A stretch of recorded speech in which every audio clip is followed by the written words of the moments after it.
Hello, welcome to all. Dr. Subhash Technical Campus Junagadh. Myself Pankaj Gajera. Today I am going to start mechanical engineering subject, that is internal combustion engine. तो internal combustion engine में आज के lecture में हम topic cover करने वाले हैं classification of IC engine, fuel use in IC engine, application internal combustion engine. तो इन तीन टॉपिक को हम आज कवर करेंगे कि आईसी इंजन का क्लासिफिकेशन देखेंगे, उसके बाद कौन सा फ्यूल है वो आईसी इंजन में यूज़ होते हैं वो देखेंगे, उसके बाद इंटरनल कंबशन इंजन कहाँ पे एप्लीकेशन होता है वो देखेंगे।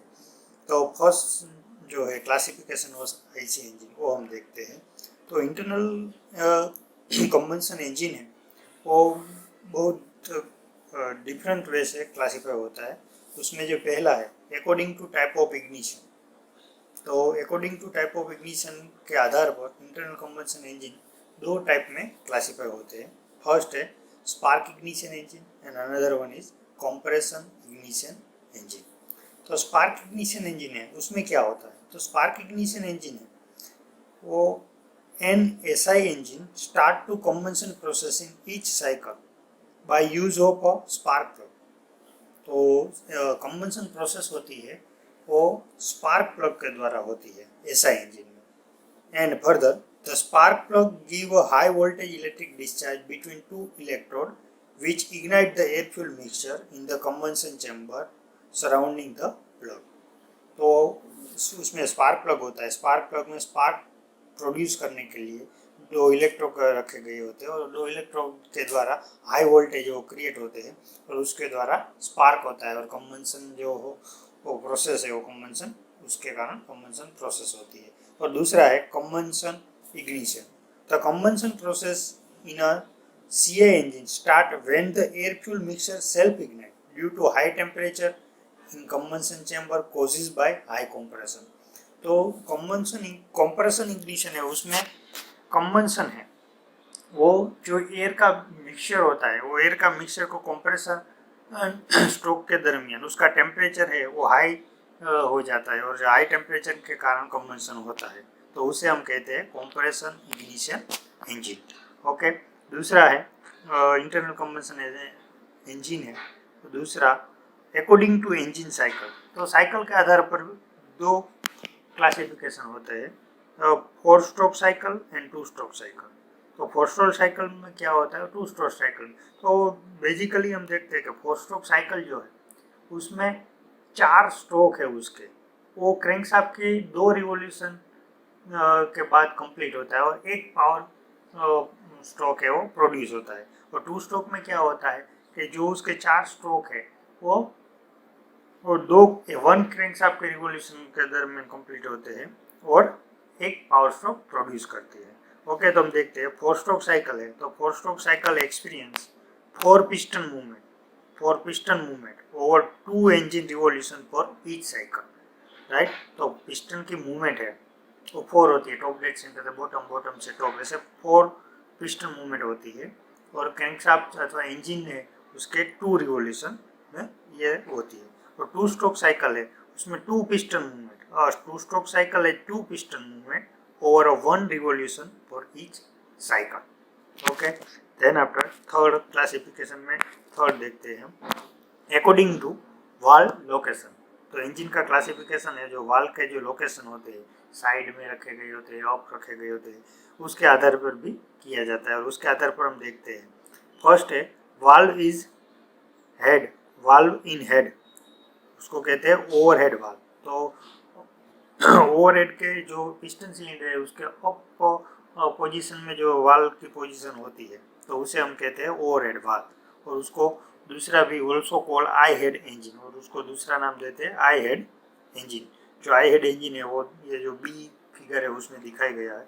और दूसरा जो है वाल्व इन ब्लॉक, तो उसे फ्लैट हेड भी कहते हैं। तो फ्लैट हेड है उसे एल हेड इंजन कहते हैं। जो फर्स्ट ए है उसे दिखाया गया है, तो फ्लैट એટલે कि जो अप है उसे फ्लैट सेट किया जाता है वाल्व को और उसे कहते हैं एल हेड इंजन।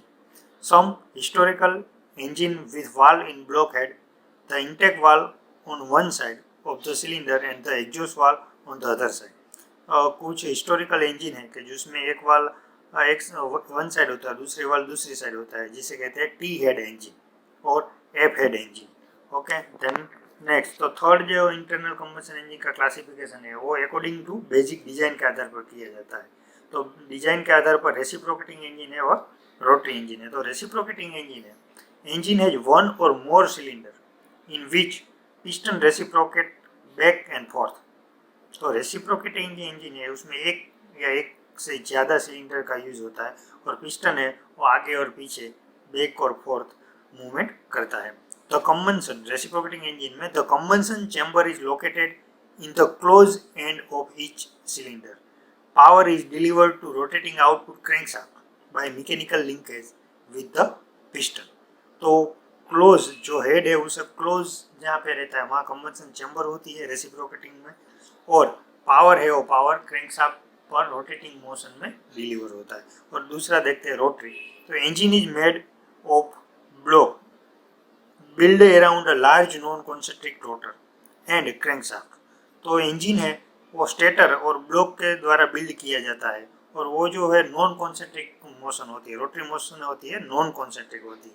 और the combustion chamber are build into non rotating blade, और नॉन रोटेटिंग ब्लोड है वहाँ ही कंबंशन चैम्बर है वो बिल्डअप होती है.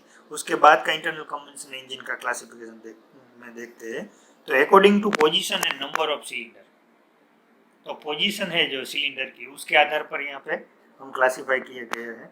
तो उसमें फर्स्ट है सिंगल सिलेंडर, जिसमें एक ही सिलेंडर पिस्टन की अरेंजमेंट रहती है जो ए फिगर में दिखाई गई है. और दूसरा है बी फिगर में इनलाइन इंजन. तो इनलाइन है उसमें एक ही लाइन में पिस्टन सिलेंडर की अरेंजमेंट है वो अरेंजमेंट की गई है. उसके बाद दिखाया गया वी इंजन. तो वी इंजन में पिस्टन सिलेंडर की अरेंजमेंट वी शेप में की गई है. उसके बाद है ओपोज सिलेंडर इंजन, जो इसमें ओपोजिट डायरेक्शन में दोनों सिलेंडर या सिलेंडर की अरेंजमेंट की गई है. उसके बाद है डब्ल्यू इंजन, जिसमें डब्ल्यू का जैसे शेप होता है उसकी तरह पिस्टन और सिलेंडर की अरेंजमेंट की गई है, वो भी दिखाया गया है फिगर ई में. उसके बाद एफ में तो ओपोज पिस्टन अरेंजमेंट एफ में दिखाई गई है कि पिस्टन है वो ओपोजिट डायरेक्शन में, और लास्ट वन है जी और रेडियल इंजन दिखाया गया है. तो अरेंजमेंट के आधार पर ये सब क्लासीफाई होता है. उसके बाद देखते हैं एयर इनटेक प्रोसेस के आधार पर इंटरनल कंबंशन इंजन का क्लासिफिकेशन. तो एयर है जो एयर एंटर होती है इंजन में उसके आधार पर. सपोज के पेट्रोल इंजन है तो पेट्रोल इंजन में एयर फ्यूल का मिक्सचर एंटर होगा. डीजल इंजन है तो उसमें सिर्फ एयर एंटर होगी. तो एयर के आधार पर हम देखिए तो फर्स्ट वन है, पहला है natural aspirated internal combustion engine. तो नेचुरल एस्पिरेटेड है उसमें क्या होता है, no intake air pressure boost system. जो इनटेक एयर है उसे बूस्ट करने के लिए कोई भी सिस्टम नहीं लगाई गई होती है, जैसे कि सुपर चार्जर और टर्बो चार्जर, ऐसी कोई सिस्टम नहीं लगाई गई हो, तो उसे कहते हैं naturally aspirated internal combustion engine. Okay, and then next B supercharge internal combustion engine, जिसमें सुपर चार्जर का यूज किया गया होता है. तो उसमें क्या होता है, intake air pressure in increase with the compression driven of the engine crankshaft. तो सुपर चार्ज में जो इनटेक एयर का प्रेशर है वो प्रेशर इंक्रीज करते हैं किसके द्वारा, तो क्या कंप्रेशन द्वारा और कंप्रेसर द्वारा. और कंप्रेशन है वो रन होता है डायरेक्टली क्रैंकशाफ्ट के द्वारा.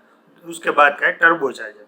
वो सेम ही है, लेकिन टर्बो चार्जर में चेंज किया है कि टर्बो चार्जर है उसमें टर्बाइन का यूज होता है, और टर्बाइन है वो एग्जॉस्ट गैस जो बाहर निकलते हैं उसके द्वारा रन होता है और उसके द्वारा कंप्रेशन चलाई जाता है. जब सुपर चार्जर में हमने देखा तो कंप्रेशन है वो डायरेक्टली क्रैंकशाफ्ट के द्वारा चलाई जाता है, लेकिन टर्बो चार्जर में क्या होता है कि कंप्रेशन है वो टर्बाइन के द्वारा चलाई जाता है, और टर्बाइन है वो एग्जॉस्ट गैस के द्वारा चलाई जाता है. तो टर्बो चार्जर है intake air pressure increase with the turbine compression driven by engine exhaust gases. Right, तो ये दोनों सुपर चार्जर और टर्बो चार्जर में डिफरेंस होता है. उसके बाद देखते हैं क्रैंककेस कॉम्प्रेस्ड. तो क्रैंककेस कॉम्प्रेस है उसका बेस्ट एग्जांपल है two stroke cycle engine. Two stroke cycle engine में क्या होता है कि जो उसका क्रैंककेस होता है वहाँ पे इनटेक एयर फ्यूल मिक्सचर है वो एंटर होता है, और उसको बाद में क्रैंककेस के द्वारा कंप्रेस करते हैं, और मिक्सचर है वो सिलेंडर तक पहुँचाई जाता है. तो टू स्ट्रोक साइकिल इंजन है use a crankcase is the intake air compressor. तो इनटेक एयर कंप्रेसर की जगह पर क्रैंककेस का वहाँ पे यूज होता है। और लास्ट वन हम देखते हैं method of fuel input for SI engine. तो लास्ट इंटरनल कंबशन का क्लासिफिकेशन है कि जिसमें फ्यूल इनपुट होता है उसके आधार पर किया जाता है। तो उसमें फ्यूल जो एंटर होता है कार्बोरेटर के द्वारा होता है, दूसरा है मल्टीपॉइंट फ्यूल इंजेक्शन के द्वारा होता है, one or more injector at each cylinder intake. जहाँ पे फ्यूल का इनटेक होता है वहाँ एक या एक से ज़्यादा इंजेक्टर फिट किए जाते हैं और उसके द्वारा जो फ्यूल है उसे सप्लाई किया जाता है। और लास्ट उसमें है थ्रोटल बॉडी फ्यूल इंजेक्शन। तो थ्रोटल बॉडी फ्यूल इंजेक्शन है उसके द्वारा फ्यूल का सप्लाई किया जाता है। ये क्लासिफिकेशन है इंटरनल कंबशन इंजन का। अब देखते हैं उसके बाद का टॉपिक कि कौन से फ्यूल है वो इंटरनल कंबशन इंजन में यूज होते हैं। तो हम देखते हैं कि इंटरनल कंबशन इंजन में सबसे ज़्यादा गैसोलीन यूज होती है। गैसोलीन जो हम पेट्रोल बोलते हैं उसे गैसोलीन कहते हैं। और दूसरा फ्यूल है डीजल ऑयल और फ्यूल ऑयल। डीजल भी यूज होता है, फ्यूल ऑयल भी यूज होता है। थर्ड वन है गैस, नेचुरल गैस, मीथेन, ये सब गैस है वो यूज होते हैं। उसके बाद एलपीजी, लिक्विफाइड पेट्रोलियम गैस है वो यूज होता है। उसके बाद अल्कोहल, इथाइल है, मिथाइल है, वो भी यूज होते हैं। और ड्यूअल फ्यूल रिसेंट सिनेरियो में आप देखिए तो ड्यूअल फ्यूल भी यूज होता है। तो ड्यूअल फ्यूल में क्या होता है, there are number of engine that use combination of two or more fuel. तो दो से ज़्यादा फ्यूल का कॉम्बिनेशन करके यूज करते हैं, उसे ड्यूअल फ्यूल बोलते हैं। तो some usually large CI engine use combination of methane and diesel fuel. Large जो सीआई इंजन होता है उसमें मीथेन एंड डीजल फ्यूल का कॉम्बिनेशन यूज होता है। और दूसरा है combined gasoline alcohol fuel are become more common as alternative to straight gasoline automobile engine fuel, right. तो दूसरा भी है गैसोलीन और अल्कोहलिन दोनों का कॉम्बिनेशन है वो भी यूज होता है। लास्ट वन है गैसोल। तो common fuel consisting of 90% gasoline and 10% alcohol, उसे कहते हैं गैसोल। तो गैसोल भी कहीं सारे इंजन में फ्यूल की तरह यूज होता है ये फ्यूल। Last one application. तो इंटरनल कंबशन है उसका एप्लीकेशन है वो ऑटोमोबाइल में, ट्रक, बस सारे उसमें सब में यूज होता है। लोकोमोटिव में होता है, जो स्टीम इंजन है उसमें वो लोकोमोटिव इंजन में यूज होता है। मरीन में स्टीमर है उसमें भी यूज होता है, राइट। उसमें खास करके मरीन में 2 स्ट्रोक सीआई इंजन है वो यूज होता है। एयरक्राफ्ट में होता है, स्मॉल पोर्टेबल में होता है, जैसे कि स्मॉल पोर्टेबल यहाँ से वहाँ कहीं शॉर्ट पावर की रिक्वायरमेंट रहती है तो वहाँ भी यूज़ होता है। और मॉडल एरोप्लेन, जो एरोप्लेन का मॉडल क्रिएट करते हैं उसमें भी यूज़ होता है। तो आज हमने ये इंटरनल कंबशन इंजन के क्लासिफिकेशन के बारे में सीखा है कि क्लासिफिकेशन है वो क्या होता है। उसके बाद देखा कि कौन कौन से फ्यूल है वो इंटरनल कंबशन इंजन में यूज़ होते हैं। गैसोलीन है, एलपीजी गैसेस है, डीजल फ्यूल है, कंबाइंड ड्यूअल फ्यूल है, गैसोल है, वो सब फ्यूल यूज होते हैं। और लास्ट में हम देखा उसके एप्लीकेशन है। और मोस्ट ऑफ एप्लीकेशन में ऑटोमोबाइल है, मरीन है, एयरक्राफ्ट है, उस जगह पे यूज होते हैं। तो thank you for your attention and watching for this video. Thank you.